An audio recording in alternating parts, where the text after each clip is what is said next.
Baik, assalamualaikum warahmatullahi wabarakatuh. Ya, oke. Perkenalkan nama saya Javan Magia dari NRP 31205003. Nah, di sini di kesempatan berikutnya saya akan menjelaskan tentang yang sebelumnya saya menjelaskan tentang routing statik. Nah, di sini mungkin dinamik ya, dinamik atau dinamis. Nah, di sini berbasiskan USPF, di mana USPF itu sendiri itu merupakan routing arus pendek atau merupakan routing automatic routing, di mana dia menggunakan LSF atau jalur pendek dari sebuah routing tersebut. Nah, intinya itu seperti dynamic atau dinamis, mungkin seperti itu. Namun perbedaannya dia menggunakan arus pendek atau lebih tepatnya dia pengalokasiannya itu sendiri-sendiri pada network mas ID-nya. Nah, untuk lebih detailnya kalian bisa baca di sini ada saya browsing juga, mungkin di Mikrotik. Cara kerja SPF itu yang pertama setiap router membuka link state paket. Kedua, SP distribusikan kepada network menggunakan link state advertisement type 1. Nah, yang saya menentukan tadi seperti itu arus pendek. Nah, masing-masing router, nah ini short path. Nah, untuk alasannya mengapa menggunakan USPF? Nah, dia menggunakan jalur terbaik dalam pengiriman paket data dalam skala jaringan besar. Nah, jadi maksudnya di sini USPF itu dia menggunakan teknologi mungkin mungkin WAN atau bisa dikatakan MAN juga, Metropolitan Area Network atau baris ada network mungkin. Ya, ya seperti itu. Nah, pada kesempatan kali ini saya akan menjelaskan bagaimana jalur-jalur di bagan di sini dia akan bekerja. Nah, sebelumnya saya sudah membuat, jadi mungkin saya akan menjelaskan saja si penjelasan kali ini agar videonya aman. Nah, jadi untuk tahap yang pertama, yang jelas di sini uh, ada beberapa router di sini. Router yang pertama sisanya di sini pusat ada internet server. Nah, di mana di internet server di sini si cloud IT cloud networking dia memberikan IP publik, di mana IP publik adalah 203.0.113.100. Nah, di sini dia di servernya ini ibaratkan ini ISP ya. Kalian kalian kalian ini kalian anggap ISP. ISP pusat misalkan dia di sini merah publik atau mungkin Max Indo atau server yang lebih besar sedikit mungkin AST.NET. Nah, dia memberikan IP dengan kecepatan misalkan ambil aja 150 Mbps per second atau ya kalau misalkan buat perusahaan ya 1 GB lah. Nah, dia masuk ke ISP Cloud. Nah, ini apa sih gunanya dari ISP Cloud di sini? Oke, sini masuk ke ISP Cloud. Oke. Sini saya kalau mengklik ISP Cloud, Anda bisa melihat di sini koneksinya itu jalannya seperti ini.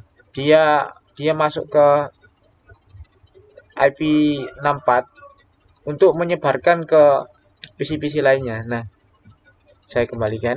Oke. Nah, dari ISP sendiri dia memiliki IP yang cukup relevan atau bisa dianggap dia bisa menyertakan beberapa IP. Nah, cuman untuk service kali ini dia memberikan satu IP untuk ke serial code di sini. Nah, jadi dia memberikan serial code atau misalkan fiber optik lah atau sejenisnya.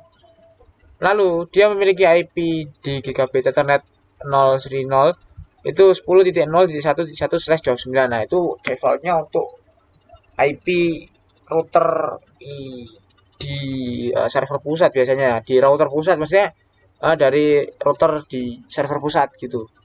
Nah, lalu dia masuk lagi. Nah, dia kan ada cabang ke serial fast Ethernet 0.1 ke serial juga di router berikutnya atau kepala router di ruang di gedung yang berbeda. Nah, ambil contoh gedungnya aja ya. Karena mungkin ini koneksinya seperti Metropoli atau Waris Area Network yang besar. One. Ya, di sini pada kabel serial 1, mengapa dia memiliki IP 10.10.0014? Nah, dia kan masuk di jaringannya sendiri nih. Jadi dia dari router pusat itu dia menyambungkan atau meneruskan jaringannya itu ke wilayahnya sendiri. Jadi pada lingkup misalkan ambil contoh di gedung A, dia mendapatkan server langsung dari pusat. Nah, dia itu mengolah untuk gedung A sendiri lagi. Nah, jadi IP-nya masukkan aja 10.0014.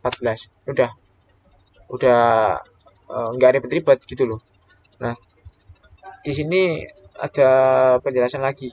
Kenapa di IP serial 01 dia masuknya ke 640.100.2? Kenapa? Nah, ini dia harus membuat IP baru atau mungkin kelas pengalokasian atau pengalamatan IP yang baru untuk agar dia bisa koneksi pada beda gedung. Nah, ini headquarters nih anggap saja di gedung B ya. Di gedung B dia memiliki IP 64. Oke. Nah, lanjut di sini area yang saya buat area 0. Oke. Di sini di gedung B dia alokasi IP-nya ada 3. Why? Kenapa kok 3? Nah, jadi untuk serial dia koneksi ke ruangan di gedung B, dia memiliki misalkan 2 ruangan di sini. Dia memiliki 2 ruangan. Nah, kenapa di gedung B ini dia memiliki 2 ruangan? Nah, saya akan menjelaskan urut saja dari gedung B. Saya lupa tadi untuk menjelaskan di gedung A, dia memiliki beberapa ruangan. Nah, saya akan menjelaskan dulu di ruangan B ya. Di sini terlihat serial 01 masuk ke P2P. Itu dia memiliki IP 10.10.0.1. Nah, dia masuk ke P serial ini P23 dari P21 P1 ya ke P23 dia bernilai 10.009.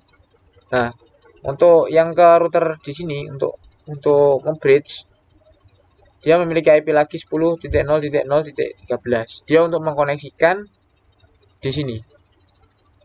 Nah, dia mencabang 3 di sini. Dia mengambil data dari gedung A, lalu dia meneruskan ke misalkan ruangan yang berbeda di gedung B. Penjelasannya seperti itu. Nah, sama juga di gedung A. Di sini gedung A dia meneruskan ke ruangan-ruangan yang ada di gedung A seperti ini.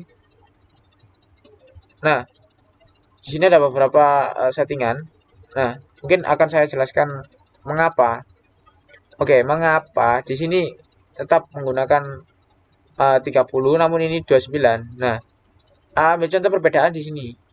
Saya tadi pernah menjelaskan kalau misalkan ID-nya slash ID-nya itu sama sama semua maksudnya. Dia akan salah satu mengalami malfunction. Nah, jadi ada yang dikorbankan salah satu dari settingan atau ID. Nah, maka di gedung A dia mengorbankan settingannya atau cara mudahnya itu dia agar tidak ribet-ribet.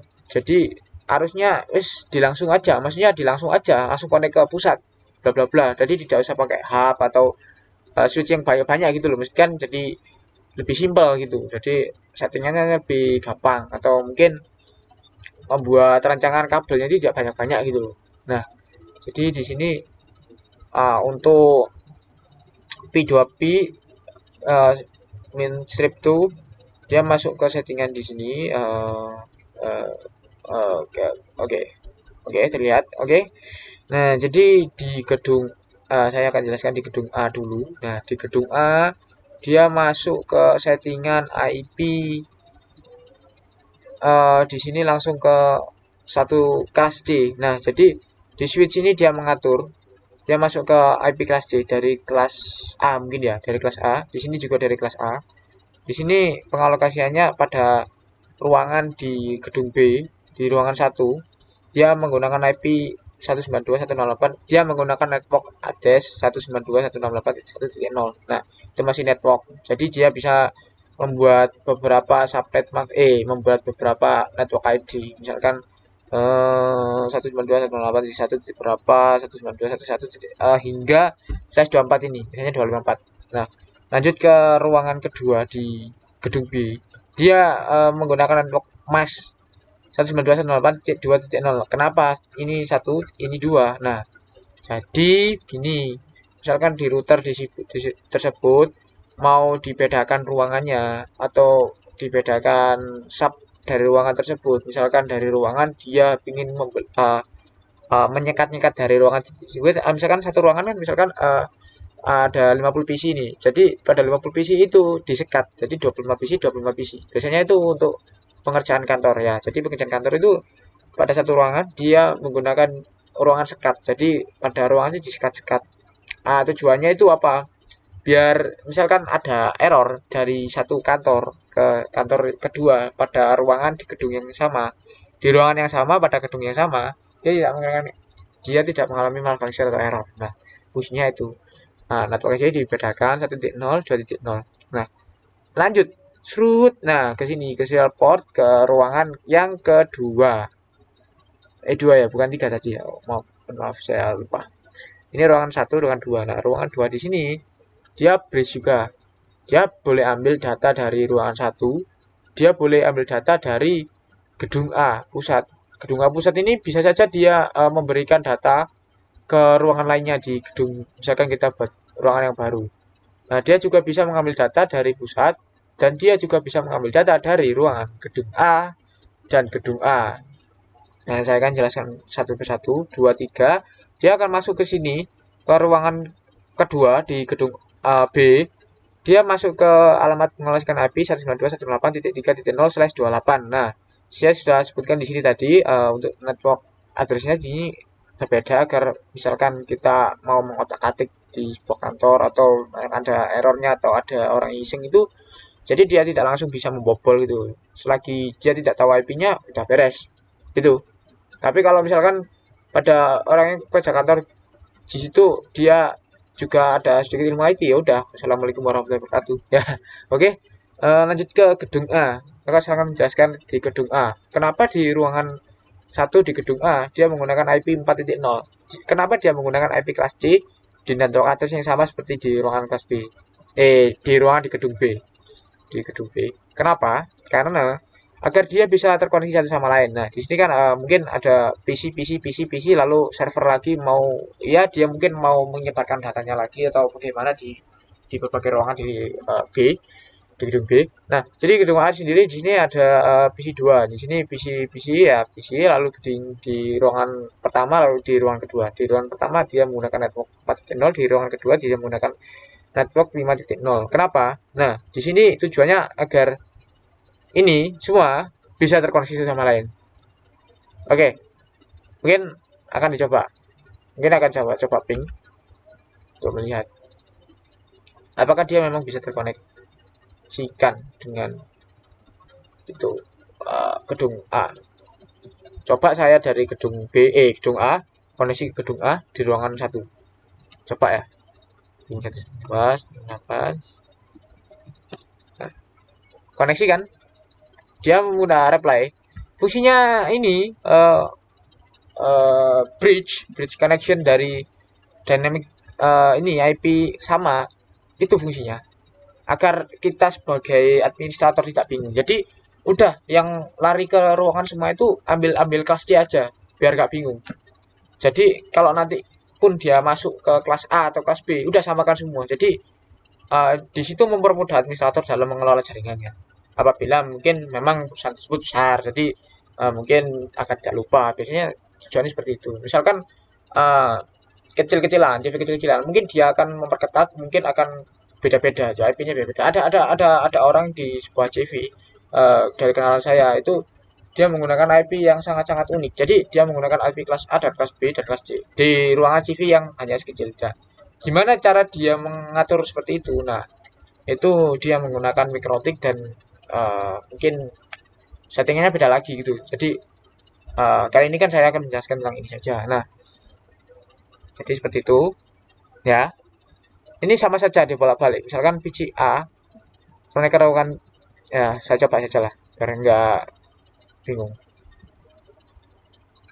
Oke, dari PC ruangan 1 di gedung B akan saya coba ping ke ruangan 2 gedung B, gedung yang sama. 192.168.3.0. Oke, koneksi sukses. Masuk ke gedung di ruangan 2 di gedung A. Oke, masuk dia. Oke, terkoneksikan. Tujuannya adalah seperti itu. Jadi mempermudah arus pendek pada aliran dynamic routing. Yang tadi yang video sebelumnya saya menjelaskan dengan routing statik. Di sini saya menjelaskan USPF, di mana disebut jalan pendek, alus pendek dari internet menuju ke gedung-gedung, lalu masuk ke ruangan di gedung dengan langsung bridge. Oke, sekian dulu video dari saya. Mungkin ada kekeliruan dalam saya menjelaskan atau kecepatan dalam saya menggunakan kata-kata, saya mohon maaf. Assalamualaikum warahmatullahi wabarakatuh.